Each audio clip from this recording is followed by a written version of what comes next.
கல்லு போடலன்னா கேட்ஃபிஷ் செத்து போகும்னு சொல்லிட்டு கல் எடுக்க போய் காட்டுக்குள்ள மாட்டின கதை தான் இது. என்னங்க எனக்கு ஒண்ணுமே புரியல. அதுதானப்பா எனக்கும் புரியல. ஊரலகத்துல எவனுமே மீன் வளர்க்கல, நீங்க தான்டா மீன் வளர்க்குறீங்கன்னு சொல்ற மாதிரி ஆவுனா கல் எடுக்கிறோம் மண் எடுக்கிறோம்னு சொல்லிட்டு நேரே நம்ம ஸ்பாட் பாறை விட்டு வந்துருவோம்.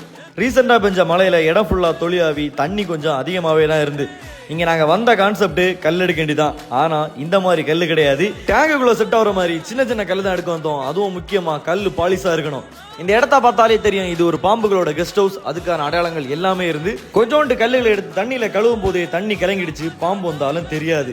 அதுக்கப்புறம் இங்க ஏதாவது மீன்கள் கிடைக்கலாம்னு சொல்லிட்டு பாறையெல்லாம் எடுத்து பார்த்தோம், ஒன்னும் கிடைக்கல. இந்த இடம் கொஞ்சம் டேஞ்சர், சரி ஓகே கிடைச்ச கல்லை எடுத்துட்டாங்கன்னு கிளம்பிட்டோம். கல்லுக்கும் கேட்ஃபிஷுக்கும் என்ன சம்பந்தம்னு தெரிஞ்சா கமெண்ட் பண்ணுங்க. இந்த இடத்தோட பேரு பாறைகுண்டு. இந்த ஏரியா கொஞ்சம் டேஞ்சரான ஏரியா, ஆனா நாங்க அடிக்கடி வருவோம். சின்ன சின்ன கல்லு தான் எடுத்தோம், ஆனா தூக்கும் போது கனமா இருந்து இந்த கல்லை இனிமே நேரே போய் வீட்டுல செட் பண்ணணும். இந்த டோங்கரி கேட்ஃபிஷை காப்பாத்த என்னெல்லாம் பண்றோம்னு அடுத்து அப்டேட் பண்றேன்.